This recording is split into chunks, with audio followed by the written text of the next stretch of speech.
So thank you guys so much. I'm Paige. I'm an alcoholic. And yeah, where we're picking up is essentially the second full paragraph on page 67, where it says, referring to our list again. And what we spoke about last week was how do we get into that fourth column place? And we spoke about the importance of doing the resentment prayer, the 67 prayer, the sick man prayer, the 3.5 prayer, whatever you want to call it. We got a prayer.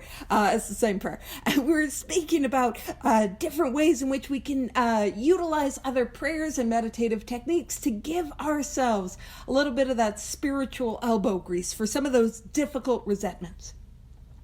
And we spoke about how important it is to start at the back of the book when it comes to getting into the fourth columns. And actually, that's what Rob put it in the chat, and I'll screen share it. Perfect timing. So what I'll do is I'll show you. And so where we're at with it is this idea of referring to our list again, putting out of our minds the wrongs others had done. We resolutely looked for our own mistakes. And so what we do in the fourth column, and I'm going to be speaking a little quicker about this because we're just reviewing. The first thing that we're going to look for in our mistakes is we're going to look for, have I done these things? So these things that I have in column 2, why am I angry? Have I done those things? And the spoiler is yes. Yes, we have. We just got to widen or narrow the scope to see that we have and how we have. So maybe somebody stole our car and it's like, well, I never stole a car. Yeah, but did I steal from people? Did I ever take things that didn't belong to me? Did I ever steal their peace of mind, their serenity, because I was out there drinking and burning my life to the ground? And so that helps us again to soften, to see a deeper level. The second prompt in the fourth column is, where did I make a decision based on self, which later put me in a position to be hurt? So where did I make a selfish, self-centered, self-seeking decision to put myself in a position to even have this resentment in the first place? And last week we went through the examples on page 65, and we did the fourth column for that prompt for each and every one of them. And that's gonna really open it up. That's where we're really seeing what is the core of the mistakes that I've made. Where have I been at fault? Where have I been wrong? And now it goes on to say, so when it says putting out of our minds the wrongs others had done, we resolutely looked for our own mistakes. We're seeing these resentments in a whole new way. We're seeing them in a way that we haven't seen them before. It no longer matters what they did. There's no more yeah, but. We're all out of those. We're looking for where I've been wrong. And then it says, and this is what we kind of went over a little bit quickly last week, so we're going to go into a little bit more detail. It says, where had we been selfish, dishonest, self-seeking, and afraid and frightened. And what's important about that is it doesn't say, had I been selfish, had I been dishonest, had I been self-seeking, had I been afraid. It doesn't say that. It assumes that I have, and I look for where. And I want to tell you, when I began to really write inventory this way, which is to say the way it tells me to in the book, that's when it opened up for me. So when we look at where was I selfish? Well, there's a couple places we can get some, I have this example document for things that can fit in the fourth column. And so some examples of where could I be selfish? Now I know this won't relate to any of you guys, but for somebody like me, I can fall into playing God. I can fall into thinking I know what's best. And one of the things that I can see is I hold other people to standards that I don't live up to, right? I'm resentful that they did all these things, but I did all these things too. I'll also create a rule book that I expect other people to follow. I just have this rule book for them. By the way, I didn't give them the rule book, and I'm rude they're not following it. And I mentally said, this is what you need to do. And I know you guys can't relate. We can also look at how we maybe show up and act without considering other people, and showing up to life or a situation based on what can I get? And that being the thrust of it, like I was only thinking about myself, what I could get. I was, trying to take from the world. We can look at times where we're trying to like control the outcome of things, where we're maybe being mean, unkind, controlling. I use the word punitive, where it's like I'm being punishing. We can look at times where we're this one can be really helpful. We can look at like, have I been complacent? Have I been complacent in the program of recovery? Because that complacency is rooted in, I want to do what I want to do when I want to do it, and I don't want to do the things that allow me to get well and stay well and be a reasonable person. And as a result, I step on the toes of others. And so those are some examples, being unkind, being insensitive, being cruel, being mean. All of those things can fit into selfishness. And again, when I show up and I look for where was I selfish, it begins to crack open.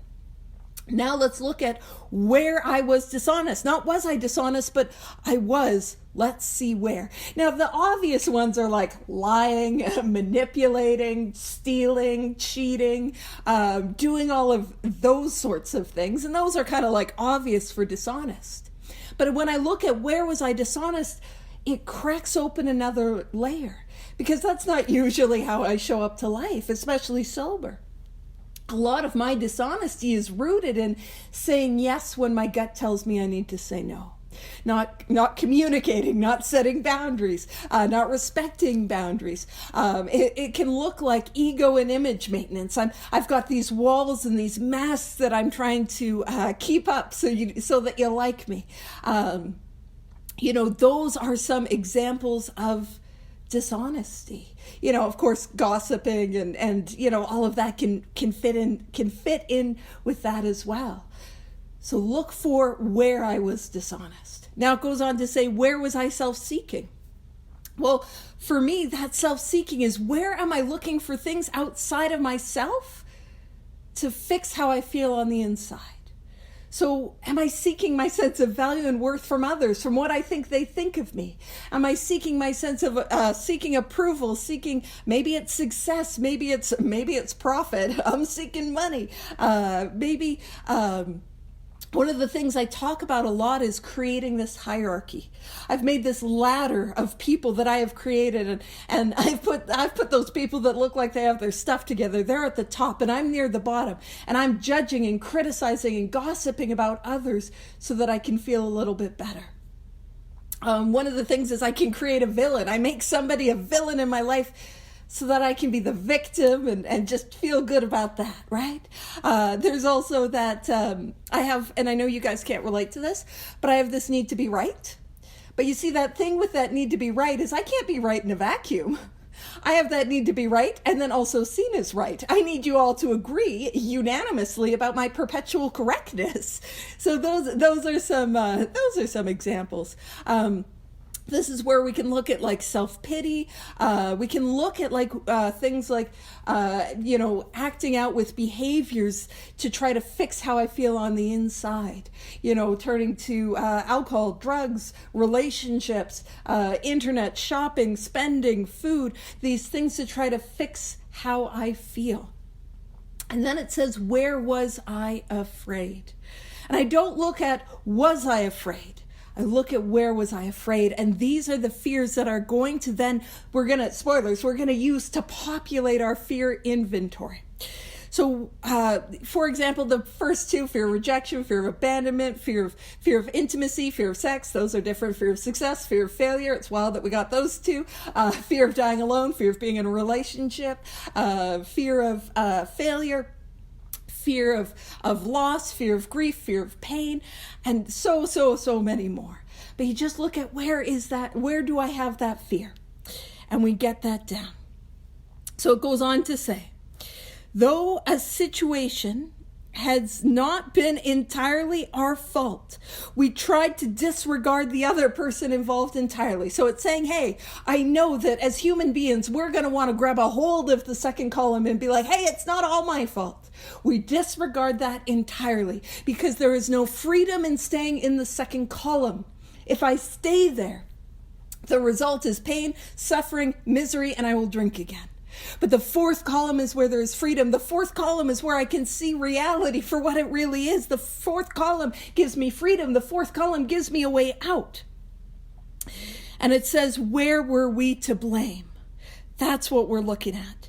The inventory was ours, not the other man. So we're looking at we're not looking at what they did. We're doing that 180, only looking at what we did. When we saw our faults, we listed them, just as we're doing in this fourth column. And this is where we're going to do a lot of writing. We got to do point form in column 2 and just from that list in column 3. But column 4, that's where we get to do a lot of writing. That's where we're like, oh man, I got a hand cramp and everything. And that's the column where I'm saying hey, this is where we want a nice pen that's fun to write with. That makes a difference. But it says, the inventory was ours, not the other man's. When we saw our faults, we listed them. We placed them before us in black and white. Now, as I was talking about the pen, it doesn't have to be literally a black and white pen. I am a black pen girly, that is my preference. But I have it on years of experience. You can stay sober with a blue pen. You can even stay sober with a red pen. It's a little aggressive, but you can. A pink pen works. That works too. Yellow is a little faint, so it might be hard to read. Pencil, you can do pencil, although I will say pencil isn't the best because it can be erased and it can be smudged. But hey, so that's not a hill that I die on. And it says, we admitted our wrongs honestly and we're willing to set these matters straight. So we see our harms. And that's the most incredible thing. If I am thorough in this part, what happens is where I see that I owe an amends, I can take what I wrote in the fourth column, not all of it, but I can take a lot of what I wrote in the fourth column and plug it right back into my ninth step amends. And so the more thorough I am here, the less work I have to do later on. And it makes it so clear. And this is where freedom lies. Now, I think it's also important. We're not just writing inventory so we can get free of these resentments. Of course we are, but we're also writing this inventory so that we learn how to use this format and we learn how to help others with this format. Because when I get to step 10 and I get to step 11, which is not far from step 4, by the way, they're real close. When I get to those steps, this is the format that I use in the 10th step. And this is the format that I will use in the 11th step. And the more that I have practiced with this, the more I get to help my sponsees with their inventory. So none of it goes to waste. So that's resentments. Hopefully that was helpful. It's fine if you're like, it was not. Well, that's okay. I'm going to continue to be unhelpful. We're going to pop right over to fears. All right. So very bottom of page 67. Notice that the word fear is bracketed alongside the difficulties with Mr. Brown, Miss Jones, the employer, and the wife. And so that's a callback to page 65. And in the third column in the example on page 65, it pointed out, hey, these fears. And that's why I point out, hey, the third column, it's fine. If you do it a little differently than I do it, that's cool. That's cool. It gives us 3 different ways of doing it. It's all good. Don't stress. Where I want to spend my time, where I want to spend my energy is column 4. That's where the freedom lies. So it says this short word somehow touches about every aspect of our lives. And we know that to be true. One, out of our lived personal experiences, for most of us, we're able to see that. For some of us, we're not. No, I'm not afraid, but it's a lot of things over top of that fear that I'm trying to cover. And as Rob put in the chat, the thing that he put right before he just put that thing, but he's putting lots of great things. So have a peruse of the chat. Have a little gander. If it's good for the goose, it's good for the gander. Focus. It was just an opportunity to mention geese. And anywho, when we look at fears, what we're looking at is self-centered fears. And those fears can be boiled down to 2 things. 1, I'm going to lose something that I have, or 2, I'm not going to get something that I want. What's the root of that? I'm not going to get what I want. Self-centered fears. So as we move and we talk about column 1, we're not so much talking about snakes and spiders, but hey, if you put them on, that's fine. I can help you with some spider inventory. But we're more looking at fear of abandonment, fear of rejection. That's more what we're looking at. But this short word somehow touches about every aspect of our lives. So as we were talking about the need with which we have to get free of resentments, we have that same need to get free of fears, because my fears are touching every area of my life. There's not an area of my life that is not affected by fear. It says it was an evil and corroding thread. The fabric of our existence was shot through with it. And so this was when Neil was like, what page are we on? And I'm like, 1 second, I got to find something in my folder. This is what I had to find. So when we talk about a fabric that is shot through, it was a way of especially with things like silk, where one direction, like the vertical threads would be one color and the horizontal threads would be another. And what it would create is this iridescent. And as we look at this example, what we see is like every time we see the blue, we can also see the pink. So what it's saying is there is not an area of my life that is not colored by that fear. But what's the difference between our lives and this silk dress? Well, that thread of fear is corroding. To be corrosive is to eat away. And so, man, if I have a thread that is corrosive, I'm not going to have that much dress left after a while. You know what I'm saying? I often, I'll grab a blanket and be like, I'm not going to have much blankie left. It's going to eat it away. So the fabric of my life is being eaten away by fear, eroded by fear. Man, I got to get free of this. That's not good news. I don't want that. And it goes on to say, so it was an evil and corroding thread. The fabric of our existence was shot through with it.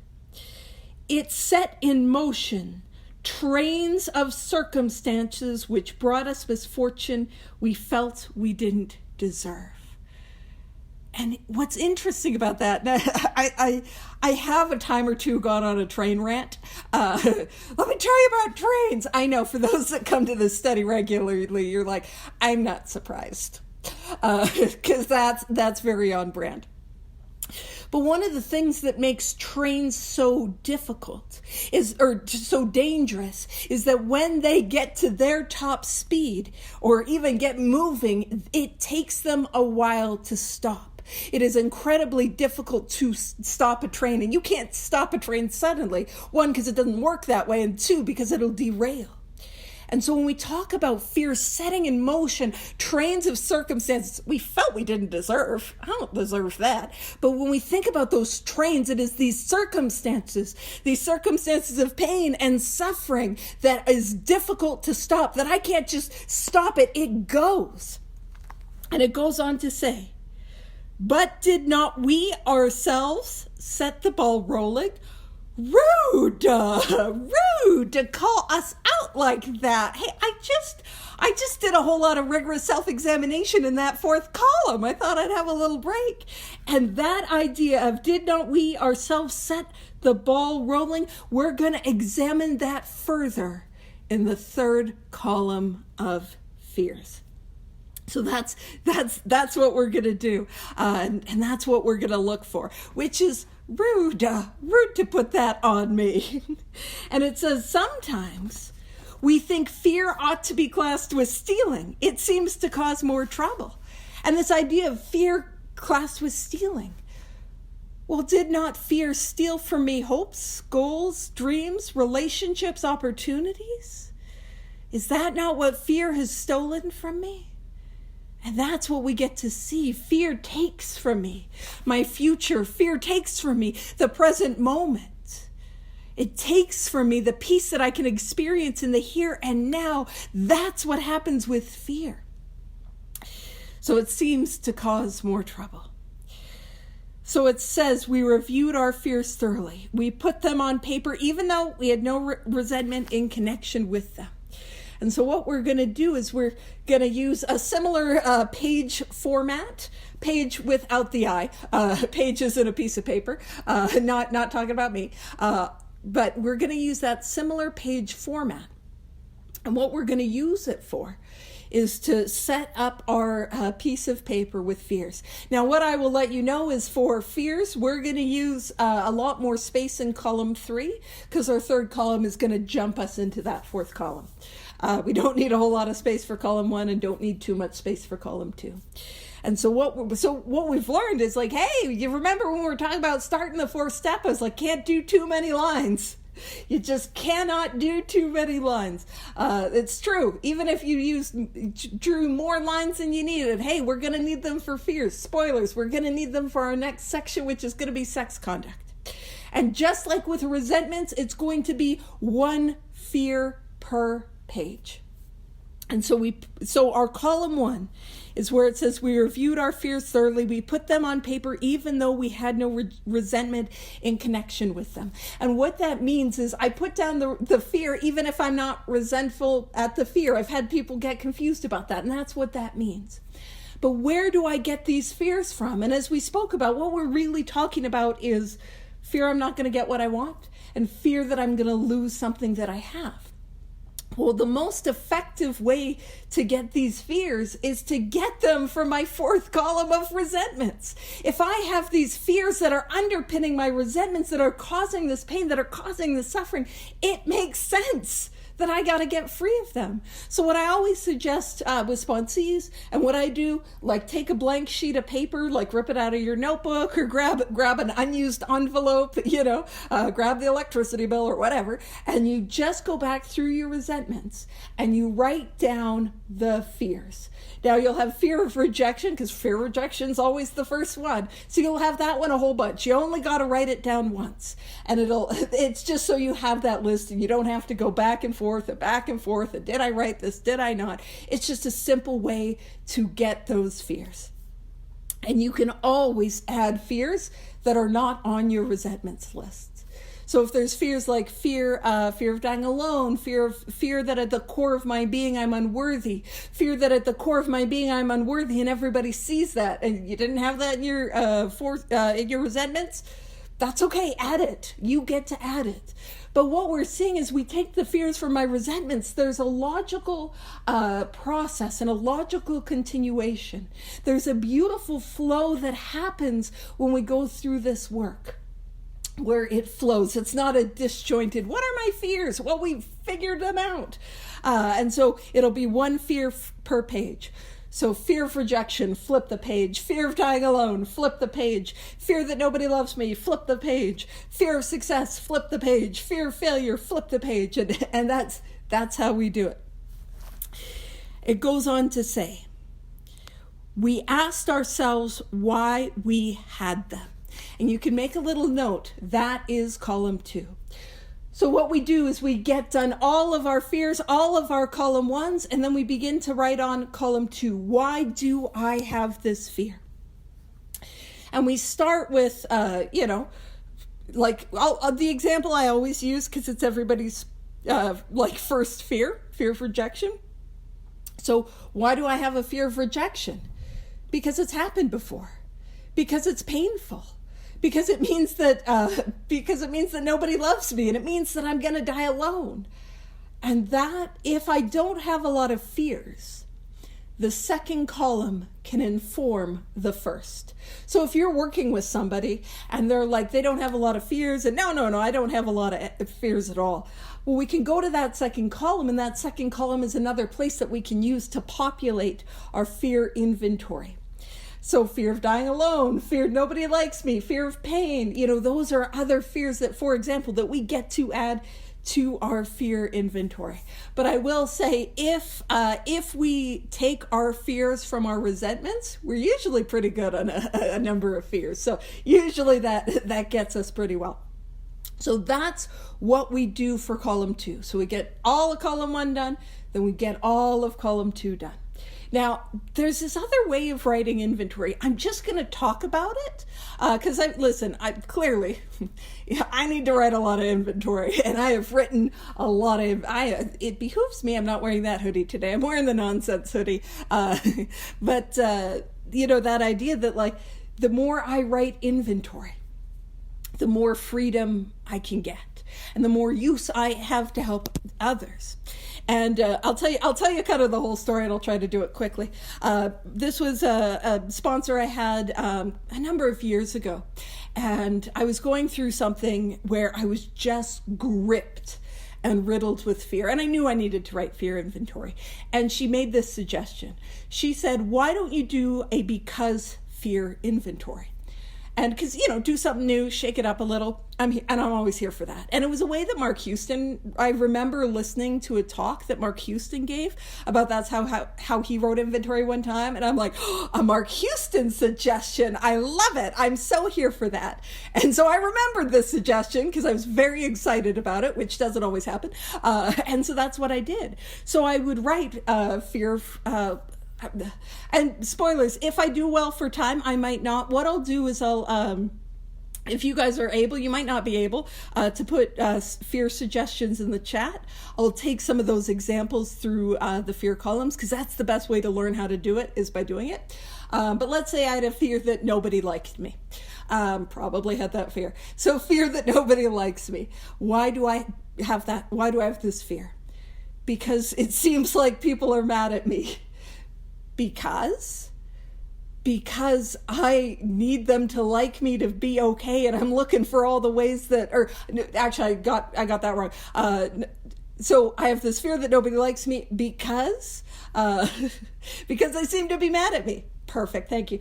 Because I'm looking at them and I'm getting the vibes that they're mad at me. Because I need them to like me to be okay, because my sense of value and worth comes from what I think people think of me, because I'm disconnected from God. And when I wrote that inventory in that way, now if you write inventory in that way, you're going to have your own experience. But what I saw was again and again and again, this idea that, the root of my fears was because I had a sense of disconnect from God. And that was a cool experience. And then I'll tell you the rest of the story is I go back and I take my inventory to my sponsor and I'm like, hey, I did it. I'm done. Do you want to go over it? And she's like, I didn't tell you to do that. And I was like, what? Yes, you did. Like, I am pretty good at when I'm wrong, I will admit it. But I was like, I remember this because I was so excited about that suggestion. Anyway, so throwing that out there. All right. So for how we're going to write inventory, we're just going to take it, why do I have this fear? And we're just point form, boop, boop, boop, dying alone, painful, sucks. It's happened before. All right. Now what we're going to do is we're going to get into the third column, and here it is. Wasn't it because self-reliance failed us? And the third column is going to be an exploration of how self-reliance has failed us. So we're going to explore that. And it says self-reliance was good as far as it went, but it didn't go far enough. And what are we talking about with self-reliance? Well, that's what we were talking about with the actor playing the director at the bottom of 60, 61, 62. We see that me trying to run my life, play God in my life, manage my life, it doesn't work. And it doesn't work with fear. And it says some of us, not me, can't relate, once had great self-confidence, but it didn't fully solve the fear problem or any other. And when it made us cocky, it was worse. So when we approach the third column, that's what we're looking at. How has self-reliance failed me? Now, if you're hearing me describe this and you're feeling confused and what does that look like? What do you mean by that? That is normal.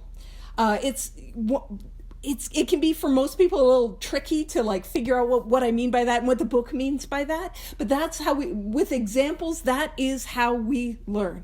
We learn through examples and by doing it, and it'll make sense. But ultimately what we're looking at is how has me relying on me created the fear, made the fear worse, or brought the fear into fruition.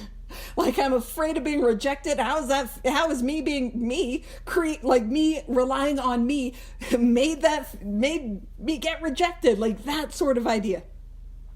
So how has self-reliance failed me? And especially if this is our first inventory. Our drinking career is not far behind us. So what we can do is we can look at our most alcoholic, piss our pants, not you guys, but somebody like me, piss my pants behind the dumpster, pinkies up like a lady, one of those sorts of days, and move towards today. And that's what we're looking at. So for example, let's do fear of rejection, because that's everyone's first fear. Fear of rejection. So we spoke about why I have this fear. How has self-reliance failed me in terms of my fear of rejection? Well, when I pee on your carpet, sleep with your husband, and steal your car, that does not ingratiate myself to maintaining healthy relationships. And as you guys know, I always say, I would never do those things. It was linoleum. That's my classic. But like who I am when I'm drunk, you have to reject me out of self-preservation. Man, I broke your coffee table. I stole your TV. Of course you're going to reject me. But we can even move into sobriety. When I am relying on self, how does it fail me in terms of my fear of rejection? Well, when I'm relying on self, I'm not praying, I'm not meditating, I'm not doing inventory. And so I am more likely to step on your toes and cause you harm and not even be able to see it. And because I have no experience with amends, I don't know how to make it right. And we can also look at, hey, do I reject others first? Do I reject them before they can reject me? Do I isolate so I don't have to be rejected? We can look at, do I create relationships with people who feel safe because they are unhealthy? Right? Because I'm like, oh, some of these people look like they have their stuff together. That's a little intimidating. Who else is peeing in the closet? Those are my people, and I'm hanging out with people who are unhealed. They're not bad, but they're unhealed and more likely to hurt me. Do I engage in things like judgment, criticism, gossip?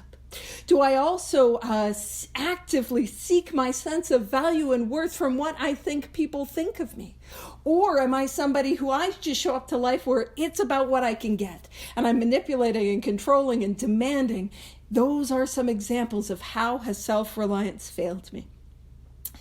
And so that's what we're looking at. And if I do well for time, we'll go through some examples. And one of the things is if I don't do well for time, what I do is a later study. And last week, what we did was only go through examples. So if you guys want, you let me know after the meeting. Next week, if you want, we can just do fear examples, because that went really, people really found that helpful. So we can do that next week if you'd like, which was so cool, because that was not my idea.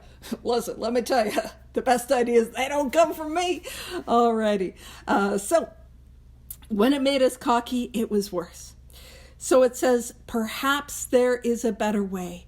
We think so. And this better way is going to be that fourth column, God reliance. So it says, perhaps there is a better way. We think so. Because man, me doing it for me, that doesn't work. I need a better way. For we are now on a different basis. A radically different basis. Basis of what? Basis of life. What does that mean? Way of life. Wait a minute. When did I agree that I would go live a new way of life? Step 3. Step 3. You're going to see a whole lot of step 3 callbacks here in this little bit. I'm going to be like, step 3, call them back. All right. So it says the basis of trusting and relying upon God. That was the third step decision. And you might be like, wait a minute. So the third step decision was ultimately a decision to work these 12 steps as a way of life, like my life depends on it, because it does. That is the third step decision.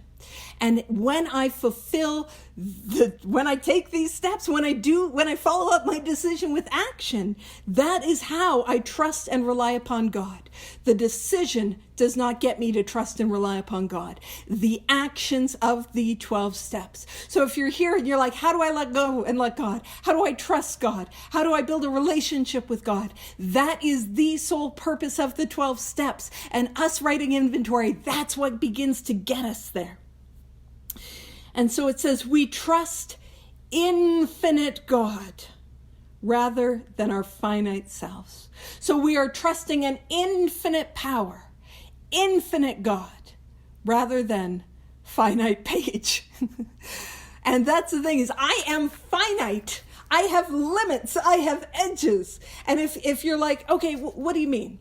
So I am it's actually not a good thing. Like my sponsees, they'll say, oh, Paige, you're so patient, as if that's a compliment. And I'm like, I don't know if that is, but I'm known for somebody that is patient, for being patient and for being kind and those sorts of things.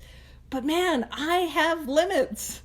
You get me up at like 5 a.m. and I'm in pain and that experience where you have those wired headphones and they catch into the doorknob. You get me a little overstimulated. We'll see. Right? I have limits. I have edges. And if you're like, no, I have unlimited love. Think about that person that you just can't stand in the meeting. And hopefully it's not me. But if it is, you can write inventory on it. We're learning how to do that. But that idea is like, I am finite. And we know I'm finite because I couldn't overcome drinking. I couldn't overcome my bedevilments, the spiritual malady. I couldn't overcome by resentments. And what we're seeing is I cannot overcome my fears on my own. I am finite, but I get to rely on a power that is infinite, a power that has no limits, a power that has no edges. That's what I get to tap into. So it says we trust infinite God rather than our finite selves. How wonderful that is. We are in the world to play the role he assigns. Hey, wait a minute. When did I decide I was going to do that? Step 3, callback. So I decided in the 3rd step, I'm working for God. That's my job. Again, that decision. How do I work for God? I work these 12 steps out of this book as a way of life, like my life depends on it, because it does. So that's what I'm deciding. And here is a promise. And this is a powerful promise. So it says, just to the extent that we do as we think he would have us and humbly rely on him, does he enable us to match calamity with serenity. And that is powerful. That is a promise. So if you're highlighting your promises, maybe in pink, you don't have to do that. You get to pick whatever colors you want or whatever. But that is a promise. So it says, just to the extent that we do as we think he would have us. So if I'm and the power in that is, I don't even have to do I don't have to know what God's will is. I just have to do what I think God's will is. And there's this beautiful prayer. It's known as the Thomas Merton prayer. And you might have it on one of the AA apps or daily apps. I don't have the apps, but one of them has this prayer. And it's a beautiful prayer that talks about this idea that I don't need to know. All I need to do is be willing to try to seek God's will.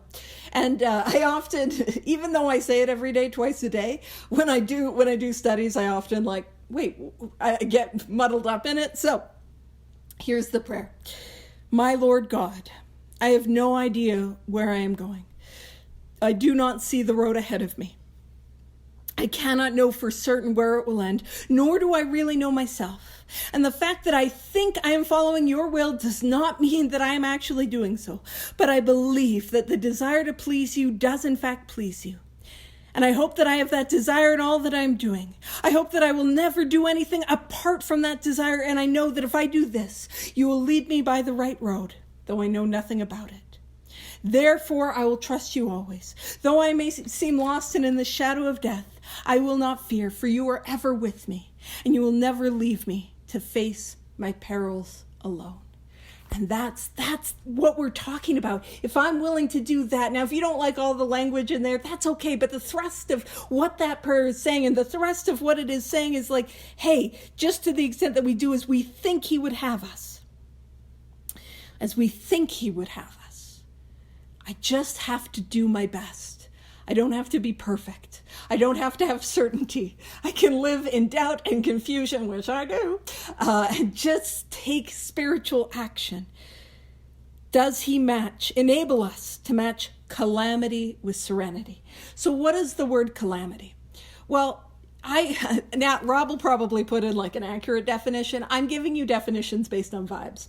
And so how the word calamity seems to be used in this book is a modern definition of the word calamity might be trauma. Because we're not talking about stubbing our toes. Although I am somebody that would stub my toe and be like, it's a calamity. Or you go to order something online and it's unavailable. It's like, calamity. It is calamitous. I handle disappointment real well. No, I'm pretty good at it. I live a life of perpetual disappointment. I don't live a life of perpetual disappointment, but you wouldn't know it when I get disappointed. Turn into a Jane Austen novel. I think, no, maybe, anywho, I was like, what's the one where it's like, not good? Anywho, focus page. Just to the extent that we do as we think he would have us and humbly rely on him, does he enable us to match calamity with serenity? So the trauma, the pain, the suffering that happens in life, that is matched with a serenity that is not my own. A serenity that is not my own.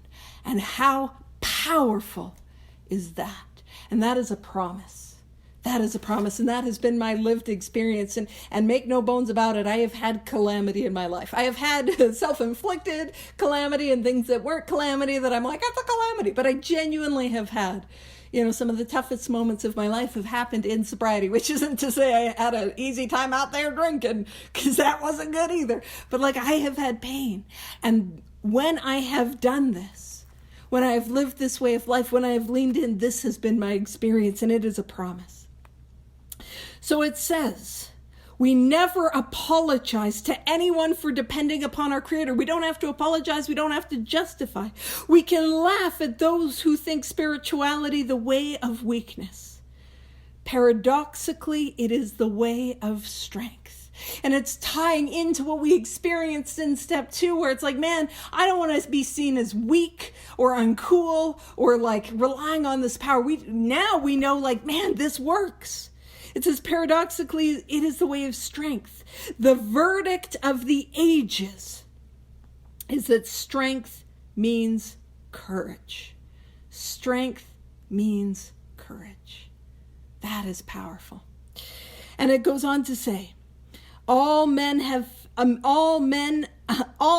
of faith have courage. And I hear this a lot, where it says, fear and faith can't live in the same house. Fear and faith can't live in the same house. And I don't think that's true. Because if all men of faith have courage, that means to have courage, I must have fear. What do I mean by that? It is not courageous to go to a meeting unless it is.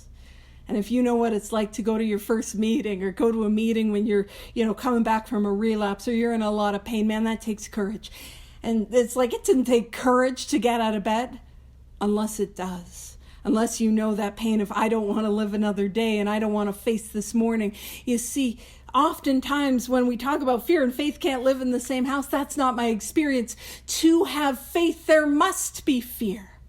And so if you're experiencing fear, that does not mean you're doing it wrong. It's not this black and white. But what it means is we have the opportunity to lean into faith. We have the opportunity to lean into this power. We have this opportunity to grow and to deepen our experience. But I'll tell you what I've found cannot live in the same house.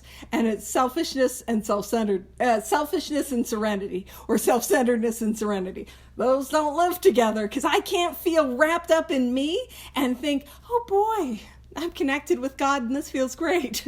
I can't be mad at you and feeling okay. So that's what I found can't live in the same house. So all men of faith have courage. So to have faith, to have courage, there must be fear. And so what happens is I start with a little bit of hope. When I'm building this relationship with the power, I'm starting with hope. This hope that there could be a power greater than myself. Maybe that there's something, maybe this can work. And with consistent action, that hope turns to faith. And over time, with consistency, not with time, but with consistency, that faith turns to trust. And I build a trust in this power. And so faith is a part of the process. It says they trust their God. And I build that through this work, through these actions. And it says we never apologize for God. Instead, we let him demonstrate through us what he can do. And whenever I'm afraid to do something, whenever I'm afraid to take a spiritual action, all I need to do is get myself out of the way and let God flow through me. It's like the St. Francis prayer that's found in step 11 in the 12 and 12. Make me a channel of thy peace. All I got to do is just get me out of the way, and this power can flow through me. And that God reliance, that's going to be our fourth column.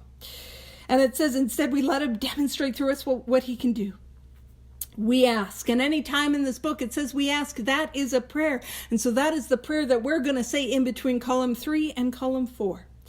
We ask him to remove our fear and direct our attention to what he would have us be. And so what does that look like? It looks like, how I say it, because I'm Canadian, God, please, because I throw in a please, God, please remove my fear and direct my attention to what you would have me be. Now, going back to this example, fear of rejection, how I would say it before I write on column 4 is, God, please remove my fear of rejection and direct my attention to what you would have me be. It says at once we commence to outgrow fear. And so again, another little promise. So what do I do in the fourth column? And by the way, I'm aware of the time. We're not going to get to much in the way of examples. That might be something we do next week. But in that fourth column, what do? We look at the surface level, which is how can God reliance overcome the fear? And we take what we wrote in the third column and we flip it and we write how. And then we have a look at that deeper level. And the deeper level is, and it's the deeper level for almost every fear. The only fear it doesn't apply to is fear of relapse. The deeper level is even if I am rejected, if I rely on God, I will be okay and use this experience to help others. So let's use that example, fear of rejection. How has self-reliance failed me? Well, in column 3, I'm drinking and I'm doing these things. I'm peeing on your linoleum, So in column 4, how can God reliance overcome this fear? On God reliance, I'm going to work these 12 steps as a way of life like my life depends on it, because it does. And as a result, I'm going to stay sober. And your carpets are safe, and you're less likely to reject me. And column 3, I don't see that I'm causing harm. I don't know how to make it right. Well, and on God reliance, I am praying, I am meditating, I'm continuing to take inventory, I'm active in my amends, and that whole process allows me to see where I've caused harm. It gives me a pause even before I cause harm. And if I cause harm, I have the ability and the practice to make it right. It spoke about isolating and rejecting people first. Well, this way of life, I'm working with others, I'm building connections, I'm being of service, and I get practice in building and deepening relationships like I do with my sponsor, like I do in step 5, like I do with sponsees. We spoke about how, I'm hanging with unhealthy people. Well, as I grow healthier, not that unhealthy people are bad, but I become more familiar, more comfortable with healthier people. We spoke about how I need you to like me. Well, in God reliance, I actively and intentionally seek my sense of value and worth from God, and I channel it to you.